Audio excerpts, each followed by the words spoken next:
দেবর্ষী নারদকে বলেছিল, নারদ, জীব যদি ভালোবেসে আমাকে একটা ফুল দিয়ে ডাকে, আমি তার ডাকে সাড়া দেব।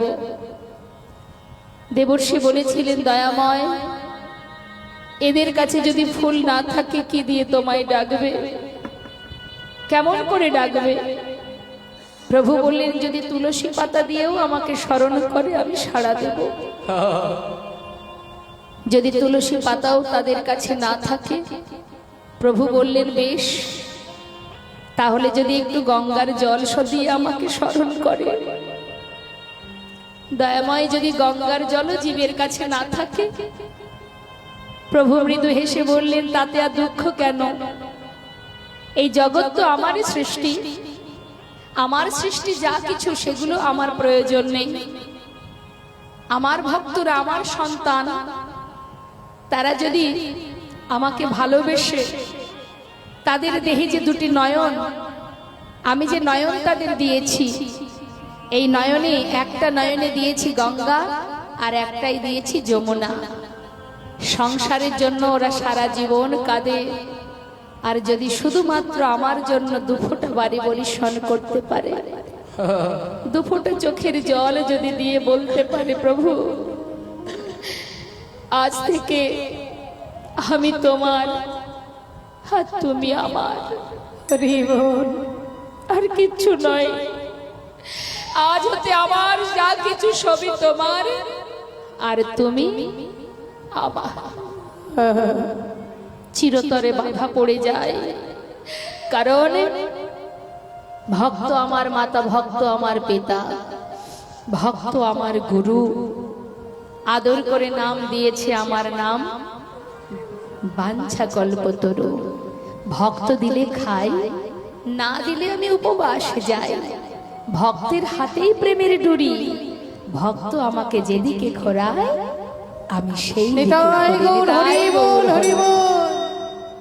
একটি পুত্র হলো, ছেলের নাম রাখলেন ভগবানের নামে, ঘরে যে বিগ্রহ আছে তার নামে। তার নাম কি? গোপীনাথ। আবার ছেলের নামও রেখেছে গোপীনাথ। নিজের স্ত্রীকে বলছে, দেখো মাধবী, যেদিন আমার অন্তিম সময় আসবে সেদিন যদি আমি সবকিছু ভুলে যাই, নিজের ঔরসযত সন্তানের নাম তো ভুলবো না, তাই নিজের ছেলের নামটা যদি ডাকি অন্তত পক্ষে প্রভুর নামটা তো উচ্চারণ হবে। সেই জন্য ছেলের নাম বুদ্ধি করে ভগবানের নামে রেখেছে। এখন আর রাখে? এখন আর ভগবানের নামে নাম রাখে? এখন দেব না বাবা, না না, জিত জিত বলে সব চলবে না, ভগবানের নাম এখন আর চলে না, তাই না? এখন সব ওয়েস্টার্ন নাম হয়েছে, রনি, বনি, জনি, লালটু, সব বিদেশি নাম, দেশি নয়, সব বিদেশি, তাই না? কত ভালো ভালো নাম, রকি, বাপরে বাপ, সর্বনাশ। যেমন নাম হবে তেমনই তো তার স্বভাব হবে। এখন ছেলের নাম ভগবানের নামে রাখলে কি হয়?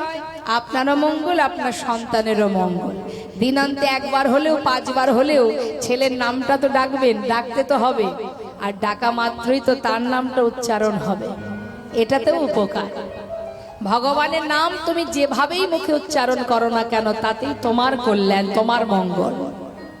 অন্তর্যামী, অন্তরে জানতে পেরে ছুটে গেলেন সেই ভক্তের কাছে। কে তুমি? দূরে দাঁড়িয়ে কাঁদছো কেন? কি নাম তোমার? আমার নাম গোবিন্দ ঘোষ। কার কাছে এসেছো? নীলাচলে জগন্নাথ দর্শনে? না প্রভু, আমি তোমার কাছে এসেছি। কেন? আমি তোমার সঙ্গী হব। কেন? আমার সঙ্গী কেন হবে? দয়াময়, আমার বলতে যা কিছু সর্বস্ব ত্যাগ করে শুধু তোমার সঙ্গী হব বলে ছুটে এসেছি, আমাকে তুমি ফিরিয়ে দিও না। দেখো, যে আমার সঙ্গী হতে চায় তার যে সারা জীবন কষ্ট পেতে হয়, তার থেকে সেই ভালো না ঘরের ছেলে ঘরে ফিরে যাও। যাও, ঘরে চলে যাও, আমার সঙ্গী হতে যেও না। কারণ যে আমার সঙ্গী হবে তাদের যে কষ্ট আর কষ্টই পেতে হবে। দয়াময়, তোমার সঙ্গী হব, এটাই আমার কাছে বড় কথা। তাতে কষ্ট আসুক সুখ আসুক আমার তাতে কোনো দুঃখ নেই। এটা হচ্ছে ভক্তের চাওয়া। তুমি যেমন ডাকবে আমি তাতেই শান্তি। শুধু তোমার কাছে বাসনা, যেন তোমার চরণ থেকে আমাকে দূরে রেখো না, তোমার কাছে রেখে দাও। যেই না সঙ্গী করে নিয়েছে মা, সেই থেকে শুরু হয়ে গেল পরীক্ষা। পদে পদে ভক্তকে ভগবান একবার নয় বারবার পরীক্ষায় রাখেন। কেন? দেখি তো ভক্ত আমাকে কতটা ভালোবাসে, পরীক্ষা করে। পরীক্ষায় এবার গোবিন্দ ঘোষ একটার পর একটা পরীক্ষা দিতে শুরু করলেন। গোবিন্দ বলো প্রভু, নীলাচলে এসেছো, জগন্নাথকে দর্শন করেছো? দয়াময়, তুমি কার কথা বলছো? ওই তো মন্দিরে যে আছে জগন্নাথ। তুমি যার কথা বলছো সে তো চলতে পারে না, কিন্তু আজ আমি যাকে দর্শন করছি প্রভু, সে তো সাক্ষাৎ চলতে পারে, কথা বলতে পারে। গৌরহরি কিন্তু কথাটা শুনলেন মা, কারণ উদ্দেশ্য করে বলেছে কাকে? গৌরহরিকে। কিন্তু গৌরহরি বুঝেও না বোঝার ভান করলেন। ও গোবিন্দ, নীলাচলে আবার সাক্ষাৎ জগন্নাথ কোথায় দেখলে তুমি? শুনবে, তুহু জগন্নাথ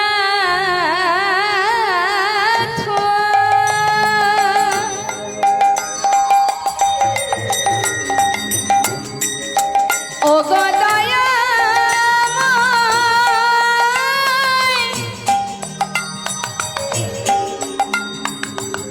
তুমি হলে জগন্নাথ, তুমি হলে তুমি আমার মাধব। হে কি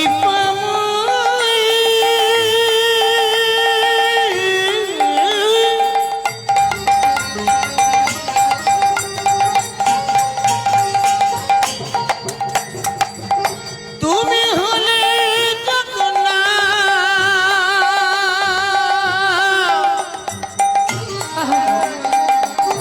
তুমি হলে আমার মাধব।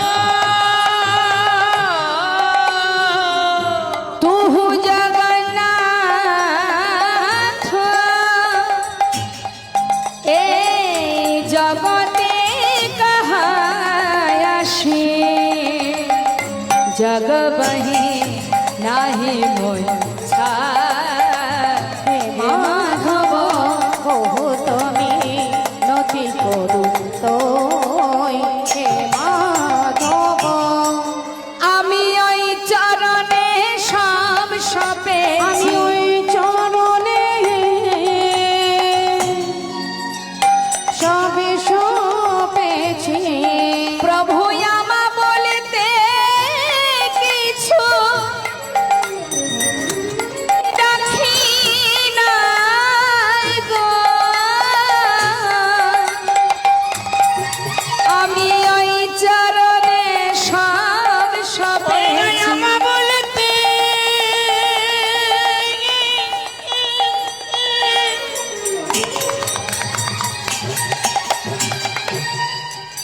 কিছু রাখি নাই গো,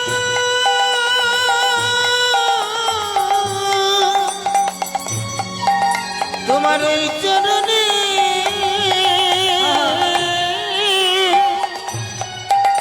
আমি সবই সপেছি। ও গৌরী তোমা হলামি বলে ওই চরণে সবে সপেছি। তাই গৌর হরি বল, হরি বল। ওই চরণে সবই সপেছি, তোমার হলামি বলে, তোমার ওই চরণে সব সপেছি, গৌর তোমার হলামি বলে ওই চরণে সব সপেছি। দে তুলসী তিল এ দেহ সমার তিল, দয়া যেন না ছোড়ো মোর, হে মাধব। দয়া করো প্রভু, যেন আমায় তুমি ছেড়ো না, আমি তোমায় ছেড়ে থাকতে চাই না।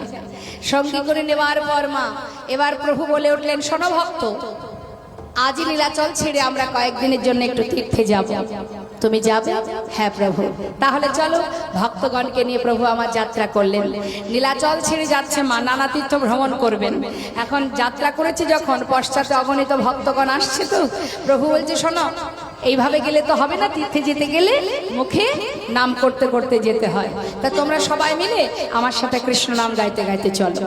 ভক্তগণ বলে উঠলেন, না প্রভু, কৃষ্ণ নাম আমরা গাইব না। কৃষ্ণ নাম আমরা কেন গাইব? কৃষ্ণ নাম তুমি করো। তাহলে তোমরা কি করবে? বলে আমরা করব আমাদের প্রভুর নাম। কলির ভগবান কে মা? গৌর হরি। তাহলে আমরা কেন কৃষ্ণ নাম করব? সে তুমি করো, আমরা গাইব তোমার নাম, অর্থাৎ গৌর গুণগান করব। বেশ, গৌর হরি যাচ্ছে আগে আগে, আর পশ্চাতে ভক্তগণ যাচ্ছে। আর আমরা যেহেতু লীলা শ্রবণ করছি, আমরাও তো সেই, আমাদের মনটাও তো সেই লীলার সাথে সাথে যাচ্ছে।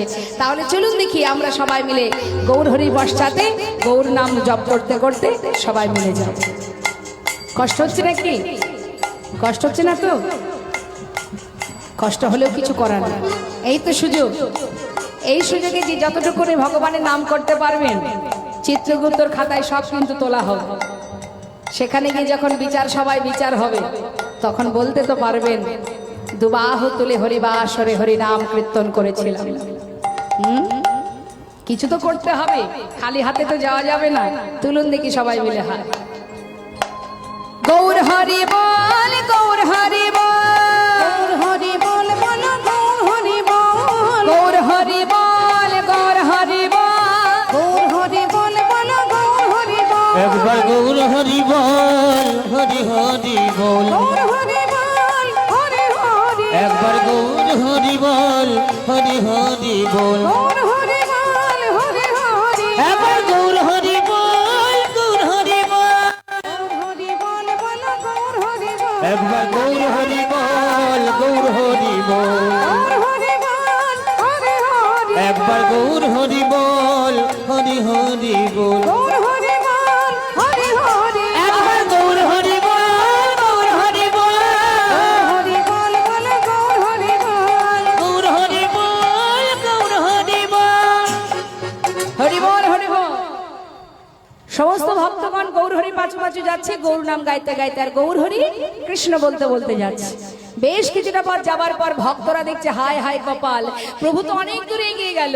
এবার যদি তিনি আগে আগে যায়, আমরা তো ঠিকঠাক পথ ঘাট চিনি না, যদি পথ ভুল হয়ে যায়। এক ভক্ত ডাকছে, ও দয়ামা, ও প্রভু, গৌর হরি। গৌর হরি। যেই না ডাক দিয়েছে, গৌর হরির সঙ্গে সঙ্গে ভক্তদের দিকে লক্ষ্য করে দাঁড়িয়ে পড়লেন। ডাকছে যে, তার মানে এই জায়গা থেকে আমাদের একটা জিনিস বোঝার আছে মা।